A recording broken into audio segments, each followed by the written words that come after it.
And let me tell you something, man. There are some champs I've built on this account whose builds I'm very, very proud of, man. I feel like I did a good job with, and I keep on top of them. And then there are champs like Magna. I built this Magna, it must be like 7 or 8 months ago now, when my account was only a few months old at that point. I had very, very little clue what I was doing, and I feel like we all have these champions on our accounts that we made a long time ago, that we built a long time ago, and the builds just become so outdated, and they sneak up on you, dude. I can do a much, much better job with the gear and the artifacts that I have available now on this account of rebuilding this Magna and turning him into a powerhouse once again. And he's not the only one, man. Morrigan is recently a champ that got a big power spike with the release of Chimera. I might go ahead and take a look at her. There's even champs like Dude and the Runic. Oh my god. Look at his gear. Look at what's this ring? What's it? Oh, what? Double HP percentage roll, boys. Huge 4-star Sylvan Watchers ring, you know? Not like I could do a lot better today. Jeez. Yeah, this video is going to be a bunch of champion rebuilds. I'm also going to be decommissioning a bunch of champs that I just don't use anymore, because we've got champions like this as well. Frozen Banshee. She's soaking up all of this pretty decent, like reasonable gear, and I don't use her anywhere. Not even Faction Wars, nothing like that. She's a clan boss specialist, since replaced by Ninja. And same thing with a bunch of other champs too. What is Seta doing on this account even, man? What the hell, dude? I used to use this guy in my Skinwalker's Faction Wars because, well, he's got some attack all enemies, blah, blah, blah, blah, blah. Let's just go ahead. Let's start with Seta, man. I'm going to go ahead and where's my free gear removal? I swear I got a token. Okay, I don't even know why I'm pulling all of this gear. By the way, man, when you're removing gear from a champ like this, why is the option remove or destroy? What? Why is it not remove or sell?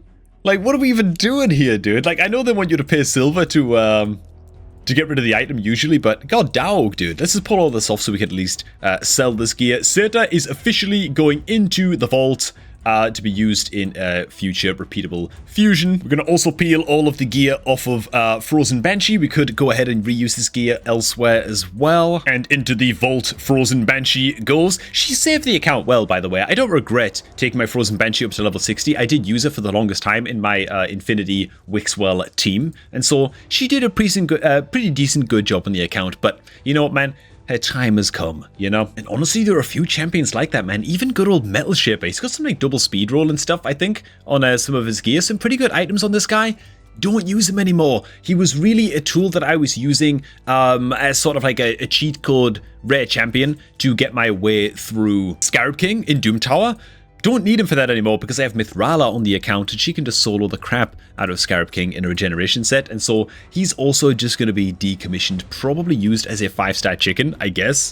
Maybe I'll keep him for like a future budget Scarab King guide or something, so we'll go ahead and leave him in the vault for now. Hey man, if all of this talk of budget option champions is getting you nostalgic for the early days of Raid, then why not start up a new Raid account right now using my beginner promo link down below at the top of the video description box. Using my link gets you 4 free epic champions, including good old Karado Fox Hunter as a starter free legendary. And all you gotta do if you're on PC is use the Google Chrome browser, click on the link down below in the description box, follow the instructions to create a new account on the webpage that follows, re-download Raid on that webpage, and then as soon as you are done completing the tutorial in Raid on your new account, you get yourself your rewards waiting for you in your inbox. It really is the best possible way to jumpstart your new account, man, so make sure to go ahead and get that done right now, man. Join me in my free-to-play adventure, actually. Having a second account up and running has been so awesome. Double the events to partake in, double the amount of shards that I get to pull, which is lovely. But enough of that, back to the topic at hand. So I think we're going to go ahead and start off with the Magna, who doesn't even have 100% crit. His gauntlets are HP percentage gauntlets as well, so he's lacking on crit damage.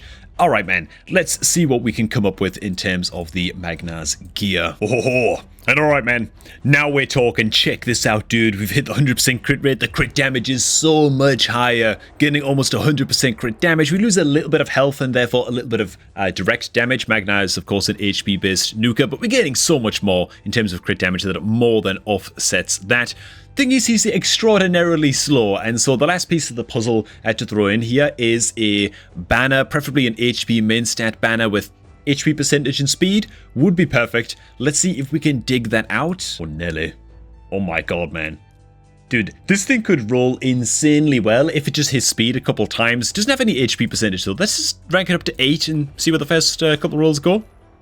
Get a little bit of speed. Let's take it up to 12. I don't want to roll this up too much.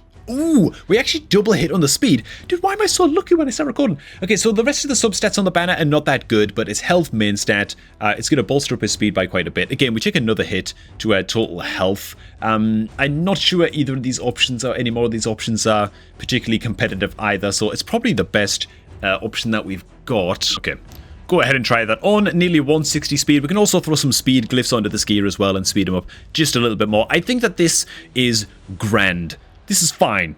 This is fine. Let's go ahead and slam this on. He's going to be very, very slow, but dude, he's going to hit like a truck, man. And what better place to try out good old Magna, man, if not the classic arena, where we're running an Estrid and an Abbot on the team, mostly just to get the weaken up on all of the nerds. Big decrease attack coming in from the Odin, and now the Magna's double hitter, where at least he's got a strong hit against the one. Oh, dude. All right, man. Magna is back in business on this account. Feels pretty good. All right, man. That's what a Magna should be doing. You know, that's his calling right there. The Magna saved. Next up, it's time to give the dude the respect that he deserves, because frankly, his gear is just an absolute-ish show. And I've actually got some presets ready to just throw on the dude right away, man. So that's good. And as you can see, it's just going to be a huge, huge upgrade across basically all of his stats. Yeah, a lot of this gear hasn't been rolled up at all just yet, and I don't intend to roll it up just yet because I've already maxed out the current artifact enhancement event, and so I'm just going to wait for the next one. But even with unupgraded gear, he's going to be gaining a bunch of health, a bunch of defense, a bunch of speed, right? He's just going to be Dudan Reborn, and I've only just recently taken him up to 5 stars, so I'm still kind of building him out. But again, this is just a great little champ that just deserves more, man. Great thing about Dudan is that he also doesn't rely on accuracy at all to do his job, so he's a nice, easy champ to build out, and yeah, a crazy, crazy good champ in basically all forms of wave content. You can even build this guy out to be like a high resistance mischief tank into Hydra, because he brings all kinds of self buffs, right? The taunt, the strengthen, and the counterattack buff on himself. So as long as he's built with high resist, the head of mischief will focus him, trigger all kinds of counterattacks on him, which then triggers his A1, which gives him 60% chance on hit of removing one random debuff from all allies, right? He's going to be counterattacking like crazy into Hydra, spamming this skill. Crazy debuff cleanse potential on Dudan the Runic into Hydra, into all areas of the game, really. Just a great little champ overall, man. Next up, we've got Morrigan, who I just kind of put all kinds of hand-me-down gear on, to be honest. And this is a legendary, like many champs that are placing Fear and True Fear with their skills, that has power spiked like crazy recently in the wake of the Chimera release. In fact, if you scroll on down to our player ratings, which can't always be trusted in raid, of course, Morrigan has a perfect 5 score going into Chimera. That might just be a lot of hipsters running Morrigan and feeling really excited and self-congratulatory about themselves for saying, you know what, I'm going to use Morrigan into Chimera because nobody else is, you know. Which sounds like I'm describing myself, actually. I will be very soon when I eventually take her up to 6 stars, which I plan to quite soon, just for the fun of trying her out into Chimera. She brings a decreased speed on the A1 with a 50% land rate, actually 70% land rate when fully bugged up. Very, very good indeed. She also brings some buff steel and a chance of placing True Fear on the A3, and then she brings increased speed and 10 meter fill as well on her A3. So just very, very lovely stuff overall. She's also useful into some other areas too, because at the start of each turn places heal reduction debuff for 2 turns on the enemy with the lowest HP. Good into Amius, I believe, in Cursed City. Not that I know almost anything about that. Faced the guy like one time, got my ass handed to me, and then just decided, well, I'm not going to do that again for a little while until I know what that boss actually does. Oh yeah, and Aura is also a 90% speed aura in all battles as well. So lovely stuff. Also great into Chimera just to have on board as well. So yeah, I think Morrigan could do with a bit of a tune-up, mostly to fix their accuracy scores, to be honest. And this is the final result for the Morrigan. And yeah, the stat increases are a little bit up and down, but again, a lot of this gear just needs to be rolled up to get a real fair slice of what we're shooting for here. And of course, she's also missing an accuracy banner, which I also intend to try and aim for some speed rolls on. Do we actually have an accuracy banner lying around with speed? That's a resistance banner, attack, more attack. Okay, we have a good potential banner right here. HP, a lot of percentage stats, and speed is the bottom stat on this banner. You guys probably can't see it because my massive head is in the way, but there you go. Yeah, she's looking fine. She's looking a hell of a lot faster, which I think is one of the most important things on Morrigan as well. So let's go ahead and key this in, and I'm really, really looking forward to testing this champion to Chimera in a future video, man. It's gonna be sweet. Oh my god, dude. The Hitatsu, the Hitatsu, the Hitatsu. This is what I'm talking about, man. This is why I'm shooting this video. Going back and just excavating these old champs that you built a long time ago and then just haven't touched in forever. Man, this is just like tuning up the power level of the account overall, and it's taking me like nothing but a little bit of patience to go back and get this done. Hitatsu is a great champion. This was actually the first epic champ I ever pulled from an ancient chat. You know, the first epic I ever pulled on this entire account. Man, was he a good one too. Was he a good one, man? Just reading this kit is making me nostalgic, you know. Has a leech on the A1, decreased attack on the A2. Great into Demon Lord Clan Boss as a starting champ. Honestly, kind of great everywhere. Increased defense, continuous heal as well on the A3, both under 3-turn cooldown. Each of these skills, he's just great. Actually, I still do use Hitatsu in my Ice Golem farming team, just because he brings the decreased attack and the increased defense and a bit of healing. He's so good for keeping the team alive in Ice Golem, man. That, yeah, I still do actually use him there. But his gear, oh my god. I mean, look at these gloves, dude. What is this? A little bit of speed roll action, main stat defense, yeah, but it's like, the speed is like the only good thing here. I could actually try and build him out with 100% crit, if I've got the gear for it. Let's go ahead and give him a quick rebuild, man. What's the chest like? Defense, 1 speed roll. Look at how crap this is, dude. I mean, for where my account is right now, it was fine at the time when I first built him, all those many moons ago, but wow, dude, could we tune up this guy's gear? Okay, first things first, defense main or HP percentage main, either of those would be fine. What chest plates are we looking at here? HP flat, we've got a lot of crap, to be honest, here as well. Pieces that I don't really want to roll up just yet, because we're not an artifact enhancement. Speed, attack, man, I'm holding on to a lot of garbage in terms of this gear, but defense percent, accuracy, maybe that's actually an upgrade. Just move my damn camera out of the way real quick so you guys can actually see what I'm looking at. Yeah, defense gains to be made here, health gains to be made. We lose a little bit of speed though by swapping on over to this. The other options though aren't that good either. I tell you what, let's go ahead and get into the fitting room and see what we can throw together. Dude, I just found this, man. Look at the Hitatsu shield that he's currently got equipped, man. Oh my god, that's how you can tell it's an old piece of gear, you know? Triple rolled resistance, well, you know what, man, maybe resistance is fine. I have no idea at the time I'm equipping this guy, you know? I was so new to the game, and you can tell because it's got such low level glyphs on as well. Oh god, okay, yeah.